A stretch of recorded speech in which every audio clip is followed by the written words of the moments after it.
Bonjour les amis, Marc Maillot encore avec vous, avec une méditation tirée de l'Évangile selon Matthieu, toujours la saison de Noël si vous voulez. Je lis dans le premier chapitre, les versets 18 à 25. Voici dans quelles circonstances Jésus-Christ vint au monde. Marie, sa mère, était liée par fiançailles à Joseph. Or, elle se trouva enceinte par l'action du Saint-Esprit avant qu'ils n'aient vécu ensemble. Joseph, son futur mari, était un homme bon et droit. Il ne voulait pas la livrer au déshonneur. C'est pourquoi il se proposa de rompre ses fiançailles sans en ébruiter la raison. Il réfléchissait à ce projet quand un ange du Seigneur lui apparut en rêve et lui dit « Joseph, descendant de David, ne crains pas de prendre Marie pour femme, car l'enfant qu'elle porte vient de l'Esprit Saint. Elle donnera naissance à un fils, tu l'appelleras Jésus. C'est lui, en effet, qui sauvera son peuple de ses péchés. » Tout cela arriva pour que s'accomplisse cette parole du Seigneur transmise par le prophète Isaïe. Voici la jeune fille vierge sera enceinte, elle enfantera un fils, et l'on appellera Emmanuel, qui veut dire Dieu avec nous. Et à son réveil, Joseph fit ce que l'ange du Seigneur lui avait commandé. Il prit sa fiancée pour femme, mais il n'eut pas de relation conjugale avec elle avant qu'elle ait mis au monde un fils auquel il donna le nom de Jésus. Fin de la lecture. Vous savez que Dieu demande souvent à ses fidèles des preuves de leur foi en faisant des choses apparemment impossibles ou insensées. Et par exemple, il a demandé à Noé de construire un arc loin de l'eau. Il a demandé à Josué d'attaquer une ville fortifiée en se servant uniquement des trompettes.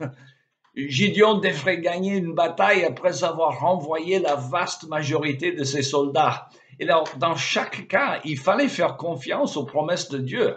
Alors, dans le texte que nous avons lu dans l'Évangile selon Matthieu, Joseph se retrouve dans une situation semblable. Lorsqu'il a appris que sa fiancée était enceinte et alors qu'il n'y était pour rien, Dieu lui est apparu pour lui dire que l'enfant conçu était de l'Esprit Saint de Dieu et qu'il fallait l'appeler l'enfant Jésus, ce qui signifie le Seigneur sauve, car c'est lui qui sauverait son peuple de ses péchés. Alors, l'Évangile selon Matthieu rend particulièrement clair le fait que Jésus était le Messie. Pour beaucoup, voire la majorité des Juifs du premier siècle, le Messie promis devrait être une sorte de guerrier qui allait les libérer du joug romain. Ils étaient sous l'occupation.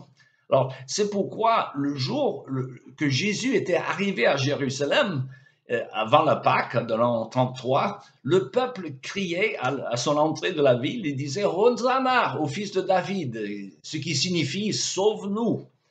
Mais en franchissant la porte de la ville de Jérusalem, Jésus n'a pas tourné à droite vers la caserne de l'armée romaine, mais il a tourné à gauche vers le temple où il a chassé les marchands. Voyez-vous que l'ange de Dieu précisait que Jésus venait dans un premier temps pour libérer son peuple de ses péchés. Alors déjà dans l'Ancien Testament, Dieu avait promis qu'il rachèterait son peuple de tous leurs péchés. Consultez le psaume 130 par exemple. Alors la naissance de Jésus a accompli cette prophétie. L'enfant à naître naîtrait d'une vierge. Alors, avouons-le que ça n'arrive pas tous les jours, c'était un miracle. La Bible présuppose l'action de Dieu, des miracles dans notre monde. Alors, cet enfant à naître serait appelé merveilleux conseiller, Dieu puissant, Père éternel, Prince de paix. Il serait un descendant de David, selon la chair, comme l'exigeaient les prophéties.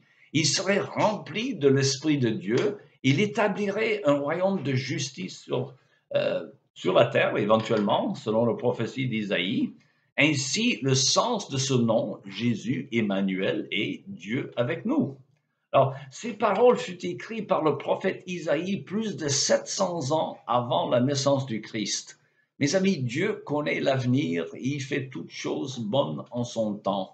Il nous a fait le cadeau suprême d'un sauveur. Ce qui constitue notre premier besoin, c'est d'être sauvés de nos péchés. Éventuellement, il reviendra comme sauveur où il rétablirait toute justice sur la terre. Mais dans un premier temps, la justice et la paix qu'il nous donne, c'est une paix entre nous, créatures pécheurs que nous sommes, et le Dieu trois fois saint de l'univers. Voilà, il me reste à vous souhaiter une bonne journée et à la prochaine.